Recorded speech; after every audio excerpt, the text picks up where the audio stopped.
बिस्मिल्लाहिर्रहमानिर्रहीम। अस्सलाम वालेकुम। The doctor show with doctor Mohammad Shahid के एक और प्रोग्राम के साथ खुश आमदीद। आज हम बात करेंगे ब्लड प्रेशर पे। ब्लड प्रेशर क्या होता है, इसके क्या रिस्क फैक्टर्स हैं, और अगर ब्लड प्रेशर को कंट्रोल में ना रखा जाए तो क्या क्या नुकसानात हो सकते हैं, क्या कॉम्प्लिकेशंस हो सकती हैं, हम ब्लड प्रेशर से किस तरह बच सकते हैं कि हमारा ब्लड प्रेशर ज़्यादा ना हो, क्योंकि पाकिस्तान में हर दूसरा शख्स जो है वो ब्लड प्रेशर की ज़्यादती में मुब्तला है, और ब्लड प्रेशर को कंट्रोल करना बहुत ज़रूरी है क्योंकि ये एक साइलेंट किलर है, मरीज़ को पता नहीं होता और कॉम्प्लिकेशंस आ जाती हैं। इन सब बातों पे हम तफसील से डिस्कस करेंगे, और आज जो हमारे मेहमान शख्सियत हैं वो हैं डॉक्टर सना अज़हर। आप इंटर्निस्ट हैं और DHA क्लिनिक्स में क्लिनिक्स करती हैं। आज उनसे तफसील से बात करते हैं कि ब्लड प्रेशर की कॉम्प्लिकेशंस और रिस्क फैक्टर्स क्या होते हैं।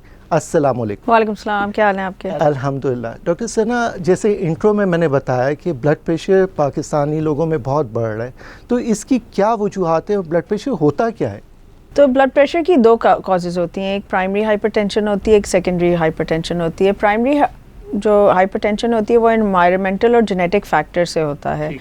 कुछ तो हमारी जेनेटिक प्रीडिस्पोजिशन है कि हमें ज़्यादा ब्लड प्रेशर ज़्यादा हो जाता है। उसकी वजह वन ऑफ द रीज़न्स है कि हमारी बॉडी टाइप जो है, जिसमें हमारी एब्डोमिनल सर्कमफ्रेंस कह लें, वो शेप्ड कुछ ऐसी है कि वो ज़्यादा होती है, तो उसकी वजह से भी रिस्क ऑफ हाइपरटेंशन हमारा बढ़ जाता है। दूसरी चीज़ ये है कि हमारा कुछ लाइफस्टाइल और हमारी डाइट, हमारे यहाँ घर में रौनक ना हो खानों में तो वो खाने अच्छे नहीं होते। ऐड में भी आपने देखा होगा जितना मुरगन खाना होगा उतना तेल ज़्यादा बिकता है। ठीक है। और फिर जायके के लिए नमक तो मस्ट होता है। तो हमारे यहाँ जो खाने होते हैं उनके अंदर नमक का इस्तेमाल, तेल का इस्तेमाल काफ़ी होता है। दूसरी चीज़ ये है कि वो खाने खा के अक्सर हम लेट जाते हैं और हमारे डेली एक्टिविटी जो होती है वो कुछ ख़ास नहीं होती। Most of us lead A sedentary lifestyle कहूँगी। तो उसकी वजह से ये है कि हम उसको खाने को, मैं ये कहूँगी कि हज़म भी नहीं कर पाते। ठीक है। जब वो होता नहीं है तो फिर वो जाके हमारी बॉडी को में इन्फ्लेमेशन कॉज करता है, इरिटेट करता है, वाटर रिटेंशन कॉज करता है, and eventually it leads to high blood pressure. So blood pressure होता क्या है और कितना नॉर्मल ब्लड प्रेशर होना चाहिए? सो ब्लड प्रेशर होता है कि जब आपके जो हम नॉर्मली घर में या कभी आप डॉक्टर्स ऑफिस जाते हैं तो आप दो किस्म की मशीनें देखते हैं। एक होती है मैनुअल मशीन जो कि इस्तेमाल होती थी नॉर्मली। अभी भी बहुत लोग मुझे कहते हैं कि हमारा अभी तक एतबार इस मैनुअल पे है, आप इसी से करके बताएं। मर्क्यूरी वाली जो है? जी, मर्क्यूरी वाली मशीन। ठीक है। और दूसरी है इलेक्ट्रॉनिक, जो कि ज़्यादातर दुनिया में इलेक्ट्रॉनिक मशीन, अब हॉस्पिटल सेटिंग हो, कोई भी सेटिंग हो, उसमें इलेक्ट्रॉनिक मशीन इस्तेमाल होती है। इलेक्ट्रॉनिक मशीन का जो ड्रॉबैक होता है, अगर वो उसकी पोजीशन और आप अगर करते हुए मूवमेंट करें तो वो एक्चुअली एरर दे देती है, जो कि फ्रस्ट्रेटिंग होता है फॉर लेमैन स्पेशली। तो उसकी वजह से लोगों का उसके ऊपर एतबार नहीं है, लेकिन वैसे वो भी काफ़ी एक्यूरेट होती है, ऐसी बात नहीं है। And I always tell people, आप 3 रीडिंग्स लें, उसका एवरेज आपका सही होगा अगर आपको डाउट में है। But both machines are equally if they tell you कि आपका ब्लड प्रेशर हाई है। What is high blood pressure? अगर वो आपको कहे कि आपका blood pressure was 120 plus two 130, we say pre hypertension, मतलब आप हाइपरटेंशन के रिस्क में हैं। ये ऊपर वाला जो जी सिस्टोलिक। और जो नीचे वाला है, जब वो 90 हिट करने लग जाए तो हम कहते हैं कि आप हाइपरटेंशन के दायरे में आ गए हैं। जब इससे बढ़ जाए 130 टू 160 चला जाए आपका ब्लड प्रेशर, तो आपको स्टेज 1 हाइपरटेंशन में क्लासिफाई करते हैं। और सिस्टोलिक, और आपका जब डायस्टोलिक 90 टू 100 में चला जाए, और ऐसे ही स्टेज 2 जो होती है उसमें सिस्टोलिक ब्लड प्रेशर जो आपका 160 अबव होता है। ठीक है। अब स्टेजेस क्यों किया हुआ है? स्टेजेस इसलिए किया हुआ है कि हमें ये पता हो कि दवाइयाँ कितनी शुरू करनी है। मेरे पास बहुत दफ़ा क्लिनिक में मरीज़ आते हैं, उनका ब्लड प्रेशर 170/90 या 100 होगा, और वो कहेंगे आप मुझे 2 गोलियाँ क्यों दे रही हैं डॉक्टर साहब, अभी तो पहली दफ़ा तो आई हूँ आपको मिलने। But you have to understand कि जिस स्टेज पे आप होंगे उतनी ही हमें एग्रेसिव थेरेपी भी देनी पड़ती है आपको। तो that's why we categorise it into stages to know कि हमें आपको दवाइयाँ कितनी देनी है। So this is what blood pressure is, this is how we define. अब बहुत से लोग ये कहते हैं कि जब वो आते हैं, आप देखते हैं क्लिनिक में, तो वो आपको कहेंगे कि ये आपके पास आके हो गया है, या हाँ कभी कभार हो जाता है मेरा ऐसे ब्लड प्रेशर। ये कभी कभार का मतलब है कि आपकी बॉडी वो एबिलिटी लूज़ कर रही है जिसमें वो कंट्रोल करती है। बहुत से लोग मुझे कहते हैं आज स्ट्रेस बहुत था, आज घर में झगड़ा हो गया तो ब्लड प्रेशर शूट कर गया। और सबसे कॉमन पाकिस्तान का फेवरेट, आज मेरा पेट में कुछ गैस है तो मेरा ब्लड प्रेशर बढ़ गया। This is all irrelevant. Our body has a natural ability to control our blood pressure in all sorts of environment and circumstances. ठीक है, हमें जब स्ट्रेस हो तो हमारी बॉडी को मेंटेन करना होता है ब्लड प्रेशर। जब हम ज़्यादा नमक खा लें तब हमारी बॉडी को मेंटेन करना होता है ब्लड प्रेशर। ऐसे ही आपकी और डिफरेंट स्टेट्स, गुस्सा जो भी है, बॉडी की एबिलिटी होती है कि वो मेंटेन करता है। That's the beauty of the body, कि जो भी हो जाए वो एक इक्विलिब्रियम मेंटेन रखती है। जब ये लूज करने लगें, जब हम ये मेंटेन ना कर सकें, तो बेसिकली आपकी बॉडी गिव अप कर रही है, वो थक रही है। तो वो फिर आपको दिखा रही है कि अब मैं अकेले नहीं कर सकती, अब आपको मदद लेनी पड़ेगी। तो these are signs to watch out for. तो डॉक्टर सना, जैसे ब्लड प्रेशर आपने बताया कि किसी मरीज़ का हाई है, तो क्या फ़ौरन दवाई शुरू कर देनी चाहिए या उससे पहले कुछ stages? So the thing is कि अगर आप यंग हैं नॉर्मली और ब्लड प्रेशर स्टेज 1 हाइपरटेंशन या प्री हाइपरटेंसिव आप आए हैं, तो हम आपको, especially if you were pre-hypertensive, then we tell you 3 months of lifestyle modification. आप lifestyle modification करें, 3 months बाद follow up करें, घर पे monitor करें blood pressure। अगर blood pressure आपका successfully कम हो जाता है, then no need of medication. हम खुराक की बात करते हैं जिसमें डैश डाइट है, उसके बारे में बताएं कि वो कितनी हेल्पफुल है। सो डैश डाइट जो है वो डाइट थी for controlling high blood pressure. इसमें ज़्यादातर fruits, vegetables, whole grains, low salt and low dairy का इस्तेमाल है इस डाइट में। इस डाइट को आप थोड़ा बहुत, मेडिटेरेनियन डाइट भी बहुत पॉपुलर है, उससे भी कंपेयर कर सकते हैं। उसमें भी नमक बहुत कम खाया जाता है। The idea is that you are eating foods that are good for you. देखें, अगर आप अपनी जिस्म को अच्छी ग़िज़ा देंगे, आप फ्रूट्स, वेजिटेबल्स, होल ग्रेन्स देंगे, आप लो सॉल्ट खाएंगे, तो आपकी बॉडी नेचुरली आपको उसका रिजल्ट भी देगी। कहते हैं ना। सो डॉक्टर सना, नमक का आप बहुत जिक्र कर रहे हैं, तो डेली कितना नमक इस्तेमाल करना चाहिए? डेली हमें सिर्फ समझे 1 चम्मच नमक इस्तेमाल करना चाहिए अपने खाने में, अपनी बाकी हर चीज़ में। हम बहुत से दफ़ा जब पैकेज फूड ख़रीदते हैं तो हम रियलाइज़ भी नहीं करते कि उसके अंदर बहुत ज़्यादा नमक होता है, जैसे स्पेशली चिप्स, निम्को, ऐसी चीज़। जब भी आप नमक की quantity more than 5% of your daily requirement देखें तो you should be conscious, that means it has quite a significant amount of salt package food में। और दूसरा, अपने खाने में जो है, यस आप पूरे खाने, अपनी पूरी घर के खाने में बिलफर्ज 1 चम्मच डाल रहे हैं, लेकिन आपको उसका ठीक है बहुत कम मिलता है, but if you look at your overall consumption you probably consuming much more than that. और वो जो ऊपर से डालते हैं नमक, वो बिल्कुल नहीं है। अंटिल डॉक्टर ने नहीं कहा कि आपका नमक लो होता है तो आप जरा ऊपर से डाल लें। कुछ मरीज कहते हैं ना कि डॉक्टर साहब कच्चा नमक सही होता है। अच्छा नमक, और ब्लड प्रेशर मेरा लो रहता है तो इस वजह से ऐसा करना नहीं चाहिए। नहीं, ऐसा नहीं करना चाहिए। दूसरी चीज़, एक और मुझे बहुत मिसकंसेप्शन क्लियर करना है कि बहुत से लोग बोलते हैं कि डॉक्टर साहब मैं तो पिंक सॉल्ट यूज़ करती हूँ। नमक है, किसी भी रंग में, काला, सफ़ेद, सब नमक है। It's all salt. तो ऐसा नहीं है कि अगर आप हिमालयन सॉल्ट यूज़ कर रहे हैं तो आप वो ज़्यादा डाल सकते हैं। It is still a salt, it will increase your blood pressure. आपने लाइफस्टाइल की बात की, लाइफस्टाइल मॉडिफिकेशन में क्या क्या चीज़ आती है?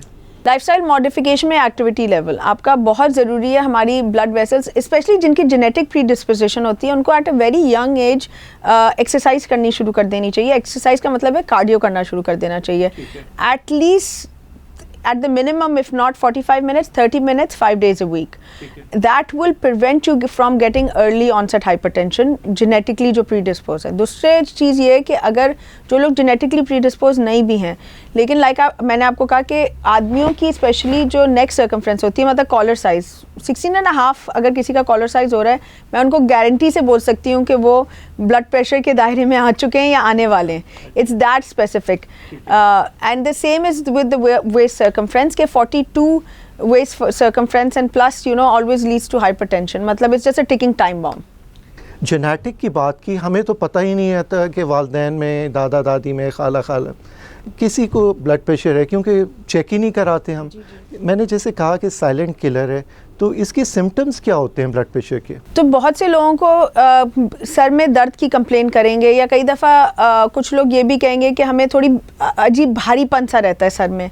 दूसरी चीज़ कई लोगों को नोज़िया होता है, बहुत सिवियर अगर हो, कुछ लोगों को नोज़ ब्लीड भी हो जाती है with high blood pressure. And क्या कहते हैं, कुछ लोगों की क्या होता है कि by the time it's diagnose, कई दफ़ा वो अपना किडनी का टेस्ट कराते हैं और पता चलता है कि एंड ऑर्गन अफेक्ट हो चुका है। तो हमें बहुत सी दफ़ा जब किडनी अफेक्टेड नज़र आए आपको, तो get your blood pressure check, maybe you know your blood pressure was affecting your kidney. दूसरी चीज़ ये कि अगर आपको अपनी फैमिली हिस्ट्री नहीं पता, फॉर एनी रीज़न आपके वालिदैन मौजूद नहीं है और आप जानना चाहते हैं कि आपके पास रिस्क फैक्टर है या नहीं, आप ये सवाल करें कि उनकी इंतकाल किस तरह हुआ था। अगर उनका इंतकाल बिलफर्ज दिल के अमराज से हुआ था या किडनी फेलियर की वजह से हुआ था, तो मोस्ट लाइकली आपकी फैमिली में हाइपरटेंशन भी पाई जाती है, जो उसने इवेंचुअली ये सब किया। इसके अलावा और क्या रिस्क फैक्टर्स हैं ब्लड प्रेशर के? सेकेंडरी हाइपरटेंशन जो है उसमें हमारे कुछ और रिस्क फैक्टर्स हैं, जिसमें क्या कहते हैं, आपकी रीनल आर्टरी स्टेनोसिस होता है, कुछ हार्मोनल इम्बैलेंसेस होता है, और ये सब आ जाते हैं फैक्टर्स।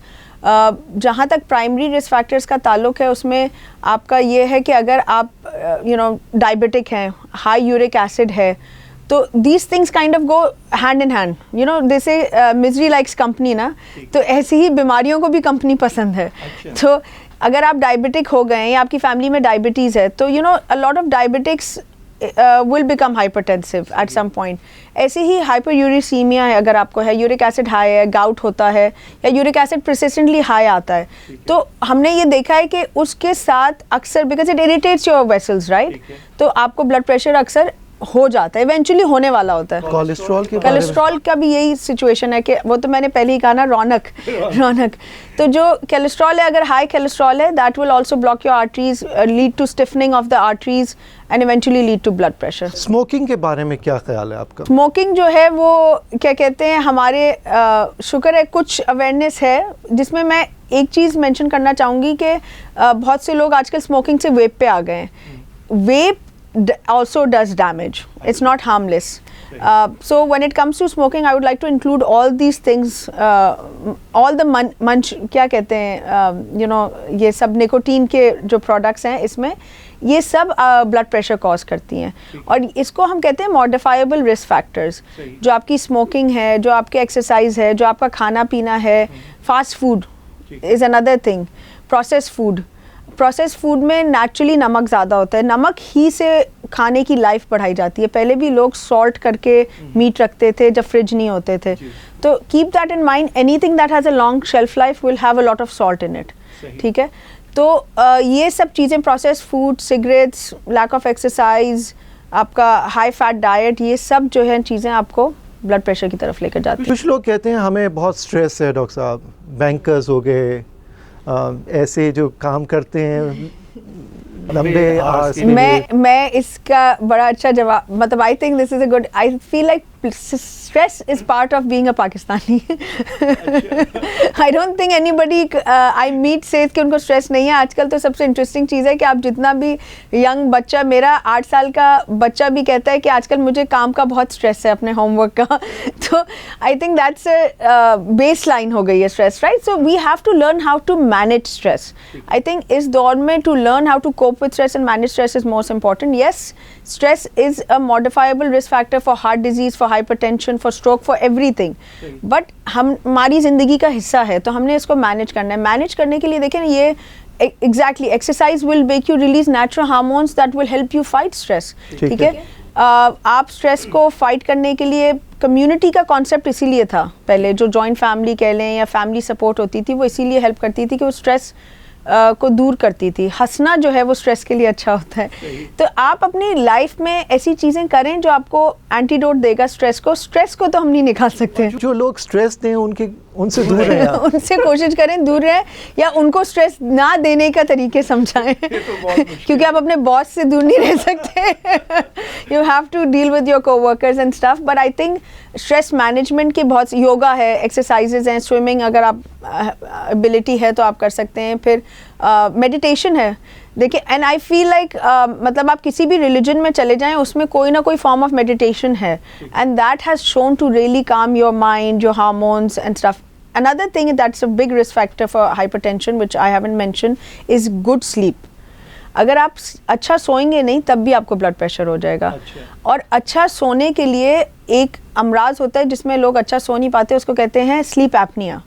स्लीप एपनिया उन लोगों को होता है जो अक्सर खराटे लेते हैं, ये एक सिम्टम है जी। मोटे लोग होते हैं, अगेन नेक सर्कमफ्रेंस ज़्यादा होता है 16.5, उनको जो ब्लड प्रेशर होता है वो स्लीप एपनिया की वजह से होता है, ठीक है। बिकॉज उनकी जो क्वालिटी ऑफ स्लीप होती है वो अच्छी नहीं होती, फिर उस स्लीप की जो प्रोसेस है उसमें उनके हार्ट पे स्ट्रेन पड़ता है, जिसकी वजह से इवेंचुअली ब्लड प्रेशर उनको one of the early signs होता है कि हाइपरटेंसिव होते हैं।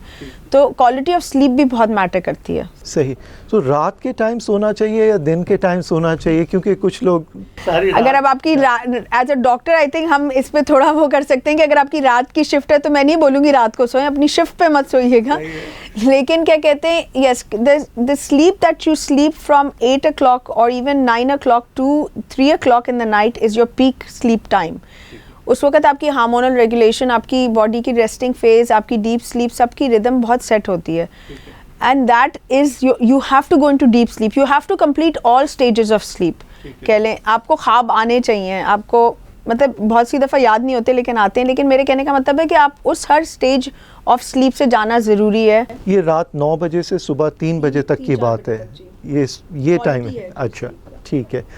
और डॉक्टर सना, अगर ब्लड प्रेशर कंट्रोल में ना हो तो क्या कॉम्प्लिकेशंस हो सकती हैं? अगर ब्लड प्रेशर कंट्रोल में नहीं होगा तो आपके दिल पे जोर पड़ता है, आपके स्ट्रोक हो सकता है, जहन पे जोर पड़ता है, फालिज हो सकता है। फालिज 2 किस्म के होते हैं, दोनों किस्म के हो सकते हैं। आपको हेमरेजिक फालिज भी हो सकता है जिसके अंदर शरीयान फट जाती है जी, ठीक है। दूसरी चीज़ आपकी किडनी फेल कर सकती है, किडनी पे प्रेशर पड़ता है। सही। तो किडनी अगर ख़राब हो जाए तो फिर क्या होगा?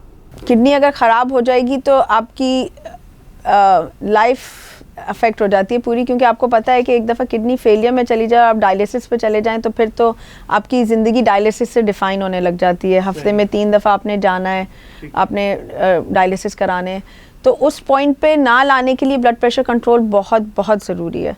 एंड आई फील लाइक इस दौर में जहाँ पे हमारे पास इतने ऑप्शंस हैं दवाइयों के, इतनी दवाइयाँ अवेलेबल हैं, इतना मच बेटर केयर अवेलेबल है, इतनी चीज़ें हैं, हमारे पास कोई रीज़न नहीं है to be unhealthy until unless I understand। हमारे एक मैं देखती हूँ बहुत सी दफ़ा लैक ऑफ फॉलो अप का रीज़न फाइनेंशियल रीजंस भी होते हैं।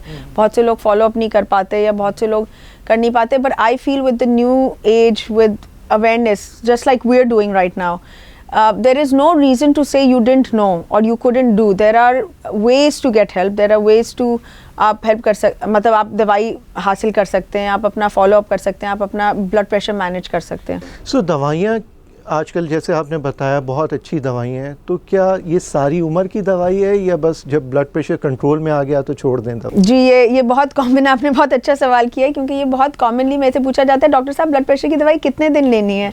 ये एंटीबायोटिक का कोर्स नहीं है, ये आपको एक दफ़ा शुरू हो जाए, till you don't have some drastic change in your lifestyle, ये आपकी लाइफ का हिस्सा होती है। और कई दफ़ा आप डॉक्टर के पास ऐसे टाइम पे आए होते हैं जहाँ पे ये इरिवर्सिबली आपकी ज़िंदगी का हिस्सा बन चुकी होती है। To give you an idea, every kg that you lose, you know, of weight, you can reduce your blood pressure by 5 and 10 mm।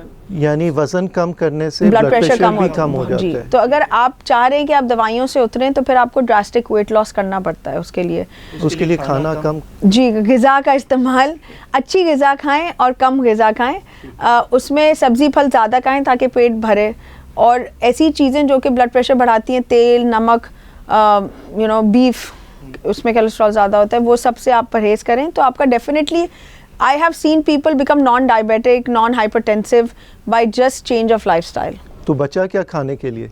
आपने सारी चीज़ें तो बंद कर दी, निहारी भी बंद कर दी, पाए भी बंद कर कोरमा भी बंद कर दिया, कोरमा भी बंद कर दिया, तो अब खाना क्या है? आपने खाना है, देखें कुदरत ने बहुत कुछ दिया हुआ है, बल्कि क्या कहते हैं, ऐसी चीज़ें जो आप घर में भी उगा सकते हैं।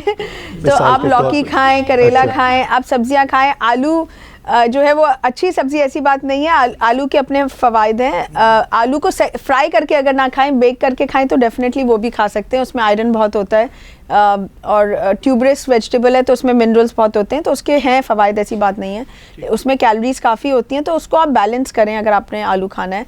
बाकी ये कि बीन्स का इस्तेमाल मैंने देखा है नॉर्मल डाइट में बहुत कम हम करते हैं, जबकि ऐसे नहीं है कि लोगों को शौक़ नहीं है, लेकिन कुछ हमारे घर का डेली के खानों में का हिस्सा नहीं है।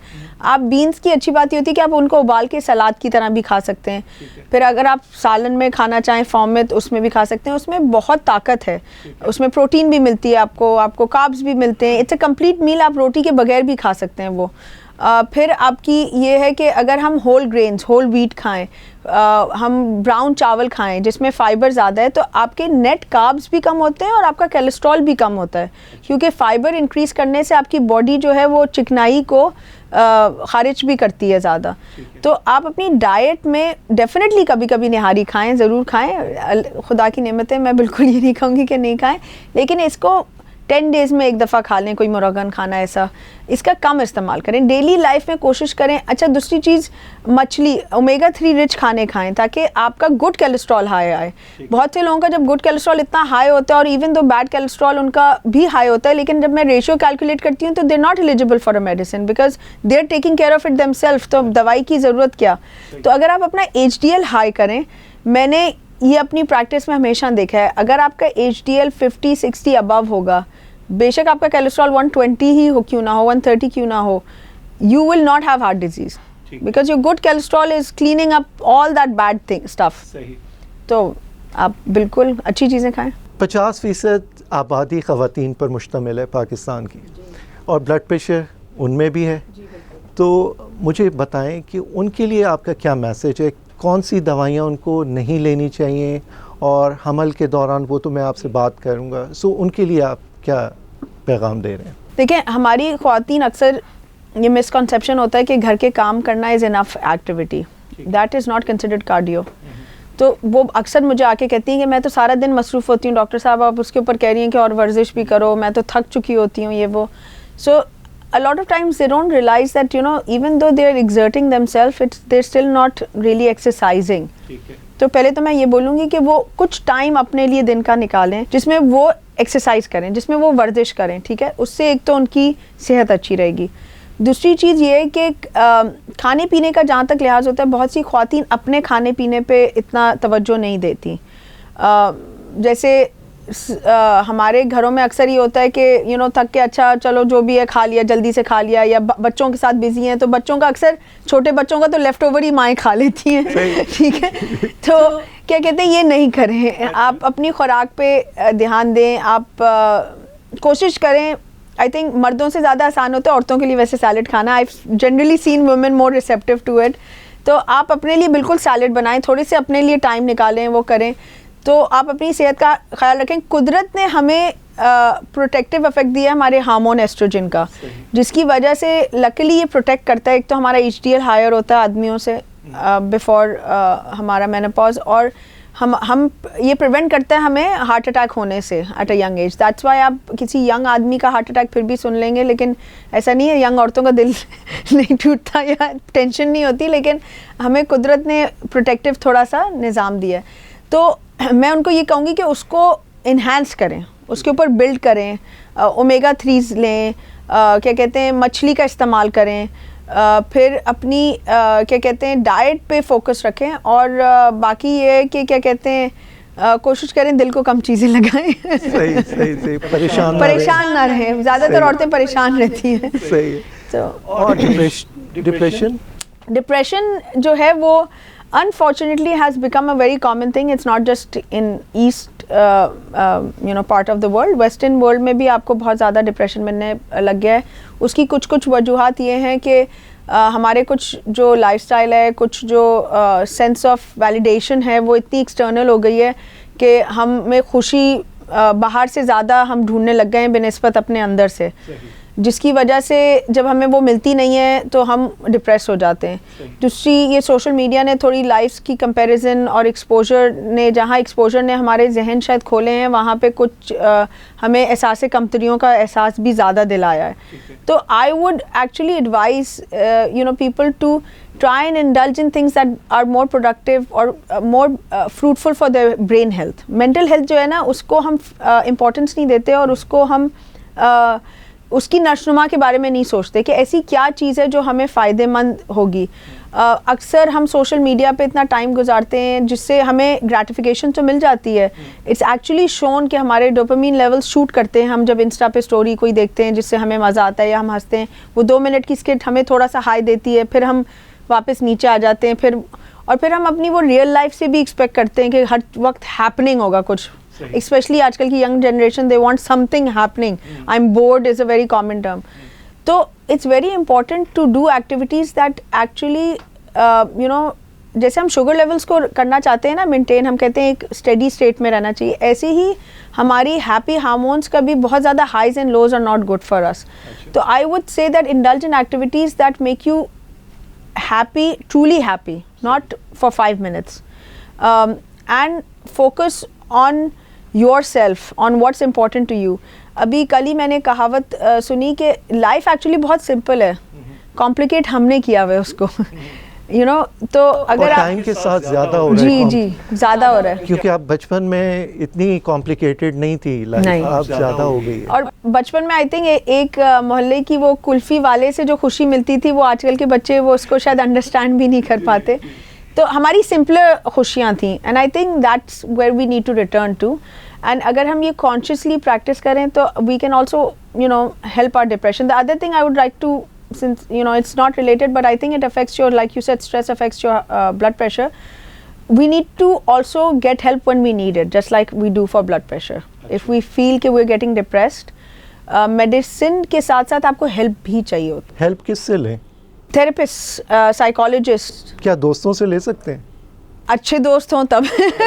अच्छे दोस्त आजकल रेयर होते हैं। See the thing is, your friend yes is your first therapist, definitely your parents, your family में दादा दादी नाना नानी, whoever you're close to, definitely, but they might not know how to help you, and you might be burdening them and in turn making them feel depressed also when they feel helpless. So if you go to somebody who's learned how to help, they will be able to better help you. सही। So I do think it's very important to know when to get help even when it comes to mental health. Doctor Sanam, ख़वातीन में हमल के दौरान जो blood pressure बढ़ता है उसकी क्या वजूहात हैं और वो किस तरह कंट्रोल में रखा जाए? So कुछ ख़वातीन बिफोर दे गेट प्रेग्नेंट, हमल से पहले वो प्री हाइपरटेंसिव होती हैं। तो if you're planning a pregnancy, please try and go on the DASH diet or decrease your salt, start walking, ताकि आप जब प्रेगनेंसी में जाएं तो आप प्री हाइपरटेंसिव उस जोन से निकल जाएं, नॉन हाइपरटेंसिव हो जाएं। ठीक है। अगर आप हाइपरटेंसिव हैं और आप ऑलरेडी दवाइयों पे हैं, you are planning a pregnancy, तो please tell your doctor that you doing that, because बहुत सी दवाइयाँ ऐसी हैं जो प्रेगनेंसी में नहीं दे सकते, they can be harmful for your baby. तो very important that people who are already hypertensive wanting to get pregnant have a very active approach towards it and discuss that with their doctor and let them know so they can change their medicine accordingly.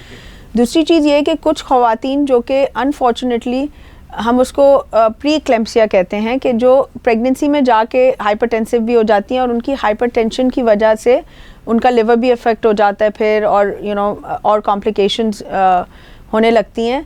तो उनको ये है कि उनकी जब अगर आपको कोई सर में दर्द या कोई ऐसी चीज़ महसूस होए कि मेरा ब्लड प्रेशर शायद बढ़ा हुआ हो, या घर पे आप ऐसे ही चेक कर रहे थे और आपका हाई आए, तो आप प्लीज़ अपने गायनेकोलॉजिस्ट को फॉलो करें, क्योंकि उसकी मैनेजमेंट डिफरेंट होती है। And if it starts affecting your organs, the blood pressure in during pregnancy, तो एक्चुअली अर्ली डिलीवरी करनी पड़ती है। और झटके भी आ सकते हैं। जी, झटके भी आ सकते हैं, उसमें सीजर्स हो सकते हैं, लिवर फेलियर में जा सकता है, उसमें क्या कहते हैं आपकी दिमाग पे भी असर हो सकता है। तो जिंदगी भी कॉम्प्रोमाइज़ हो सकती है आपकी और आपके बच्चे की। तो उसके बच्चे और आपको बचाने के लिए हमें अर्ली डिलीवरी करनी होती है। So this is not something to be taken lightly in pregnancy, कि अगर आपको ब्लड प्रेशर है, it has to be aggressively monitored. Doctor Sana, आखिर में हमारे नाजरीन को कोई मैसेज दें ताकि वो अपना ब्लड प्रेशर चेक करवाएं और अगर है तो दवाइयाँ शुरू करें? मैं बस यही बोलूँगी कि आप ये नहीं समझें कि अगर एक दफ़ा आपका ब्लड प्रेशर हाई आ गया या आपको आज स्ट्रेस था और ब्लड प्रेशर हाई हुआ तो वो it's just an one off thing. It's something you have to address, you have to monitor and you have to follow up. Blood pressure जो है वो मैं हमेशा कहती हूँ कि इलाज सस्ता होता है, उसका जब डैमेज हो जाता है, हार्ट डिजीज़ हो जाए, आपको स्ट्रोक हो जाए, वो ज़्यादा महंगा होता है. तो उसको बढ़ाने से पहले, बात बढ़ने से पहले बात को समेट लें और अपने ब्लड प्रेशर को कंट्रोल कर लें. बहुत बहुत शुक्रिया डॉक्टर सना अज़हर, आप हमारे प्रोग्राम में आई. It was a pleasure. नाजरीन, डॉक्टर सना ने तफसील से बताया कि किस तरह ब्लड प्रेशर को कंट्रोल में रखा जा सकता है ताकि कॉम्प्लिकेशन से बचा जा सके, फालिज से बचा जा सके, हार्ट अटैक से बचा जा सके. अपना वज़न कंट्रोल में रखें और अगर आपके ख़ानदान में ब्लड प्रेशर है तो अपना ब्लड प्रेशर ज़रूर चेक करवाएं. नेक्स्ट प्रोग्राम तक के लिए अल्लाह हाफ़िज़.